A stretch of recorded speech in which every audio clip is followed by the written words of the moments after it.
Hello again and welcome back to another one. And if you ever wondered why perhaps Kendrick Lamar quote switched up on Drake, since in the early days he clearly had some respect for Drake until things kind of changed. And of course we all chalked this up as the usual competitiveness in the hip-hop genre. But personally, I always believed that there was more to it, and today we got more that shed some light on this when it comes to allegations of Drake using ghostwriters and how far back these allegations go, especially for people in the industry who knew, like Kendrick Lamar, and we'll expand on this in a moment. And we also got to hear from Kendrick and Drake's collaborator Caesar, who spoke on why she chose to stay out of the beef, since she was cool with both parties before the battle started, although many users on social media have called cap.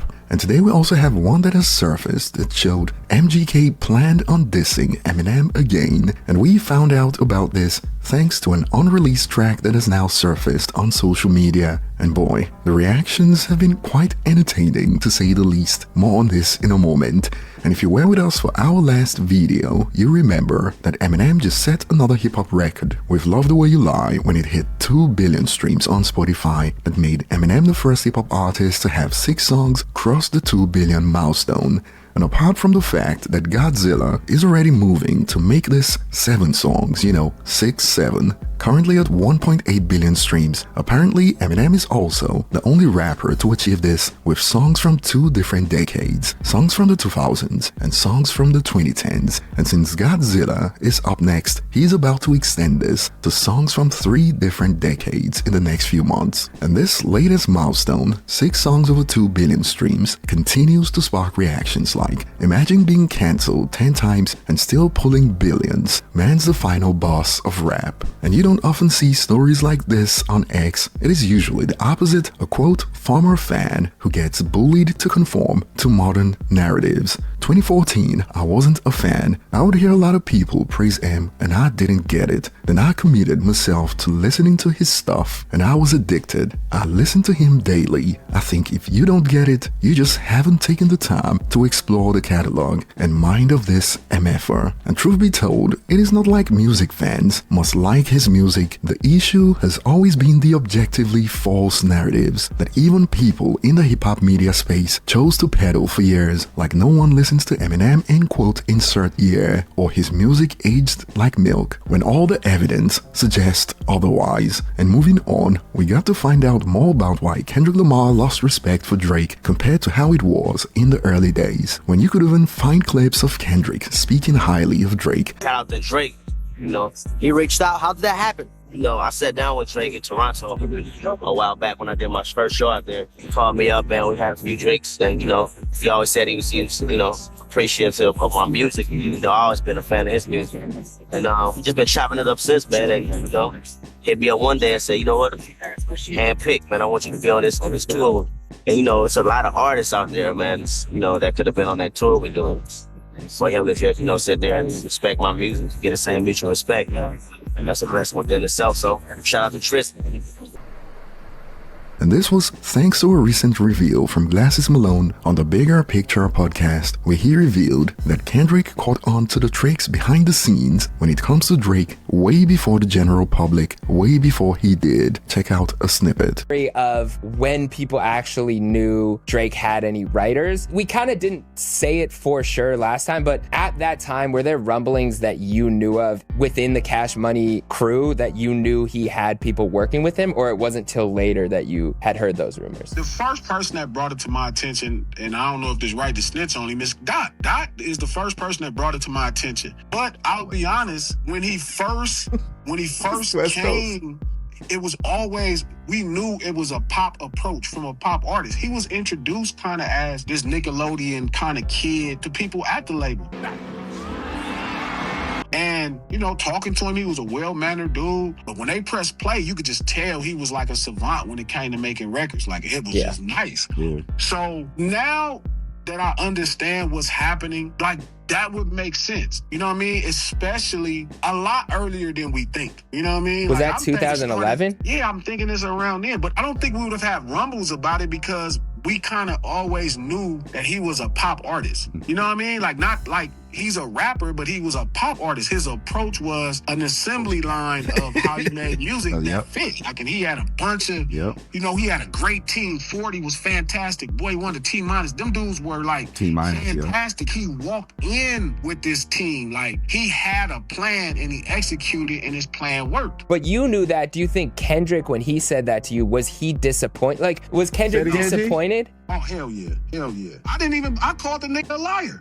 That's true. That's a fact. I didn't quite understand what pop meant, like what pop was. Now I'm like, God damn it, you know what I mean? It make perfect sense. But when he first said that, I was like, hell no, man. I'm watching this dude do his thing. Like, at that time, I'm still just kind of looking at him like somebody else at the label. You know what I mean? Like, shit, Tiger writing his own shit. Nick writing her own shit. Like, I'm thinking Cuz doing the same. And when Dot said it, remember, then I heard King Kunta. So I'm like, this is about Cuz. So when it came, you know what I'm saying? When it came out publicly, like when Meek kind of leaked it, and then I start asking around like all the back channel, I was like, oh, hell. You know what I mean? Which I didn't really take credit from him because, you know, I always kind of thought of him as like a pop artist. Like, you know, that's like being upset you discover Madonna don't write her own songs. I thought of it more like, yay. Like, I looked at it like, I think Kendrick was probably upset because he was looking at Drake as his competition, which he said at that time. And he's like, I want to be the best rapper of my generation, which you are right now, because Drake was in that spot. I think he was like, damn, this is who they're looking at like that when I'm doing all this extra work. I think that was around the time. Was that around that time when we were on that tour together? It was right after. It was right after we came back from that tour. Right after.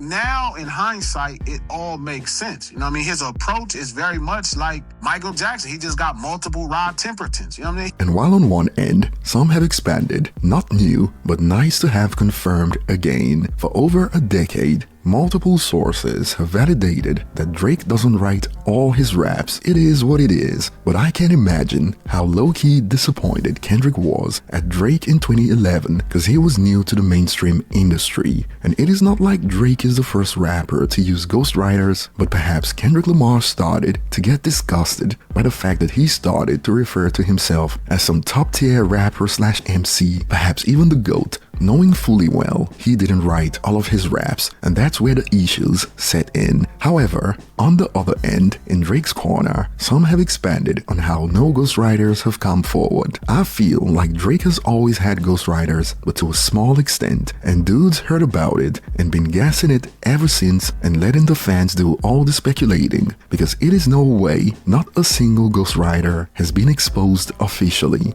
But to be fair, we've seen some leaks that have shown that even credited artists on his songs ended up writing Drake's entire verse, and not just the hook or melodies, even the lyrics. Remember the Jumbotron-ish popping song that reportedly leaked, and it was word for word Lil Yachty's lyrics, and he was officially credited, but beforehand no one expected it to be word for word until it leaked. So it has been in our faces all this time. They aren't, quote, ghosts per se. It is like Skylar Grey getting writing credits on an Eminem song, and later we find out she wrote his verse for him too, after the reference track leaks. And some believe Glasses Malone's reveal strengthens a wild theory. This low-key supports the Poetic Justice theory, eyes emoji, and Drake fans aren't having this. They came for this user's neck in no time. But a Poetic Justice theory has been around for years, way before the battle. Check this out, for instance, from Reddit from 2021. Have you guys heard the Poetic Justice theory? Go back and listen to that song.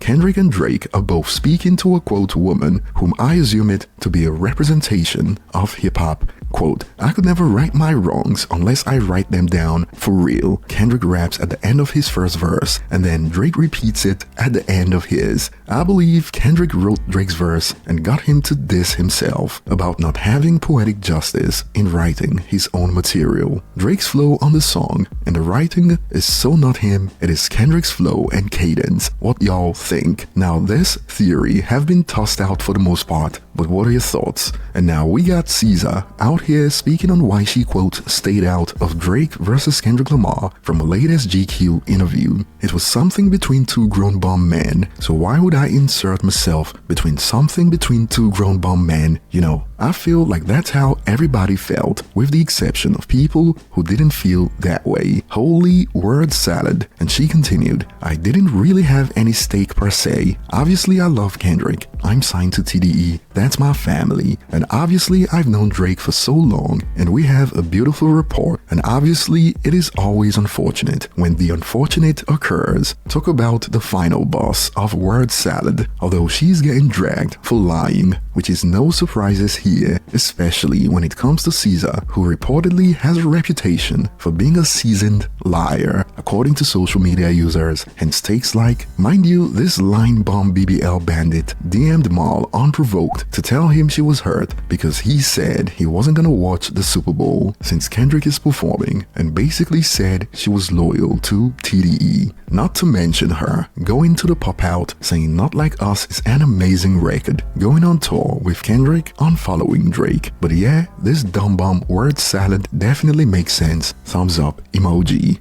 But what are your thoughts? And moving on, apparently MGK reportedly attempted to fire back at Eminem in 2024 after the death of Slim Shady released, after he realized that he's become a permanent fixture in Eminem's lyrical mixture, a punching bag, just like Ja Rule and Benzino. And from the unreleased track called El Pistolero that leaked online a few hours ago, the short snippet included these lyrics: I committed lyrical homicide, you decide. More like lyrical chop suey cyanide, if you know what I mean. And it continued, just look at the name of his album, and he's the one telling you, don't make me clean out the closet and bring out the shovel. I seen all the subliminals. Subliminals? F that, I don't keep it subtle. All the songs he was dissing me on, I try to let it settle. I don't worship the devil. That's just what they say when you get to this level. And this has been met with reactions like, he caught it cause he didn't want the smoke again. I mean, the last time, apart from getting bodied on Killshot, his mental health also took a nosedive after all the bullying he received that pushed him out of the hip-hop genre after Killshot dropped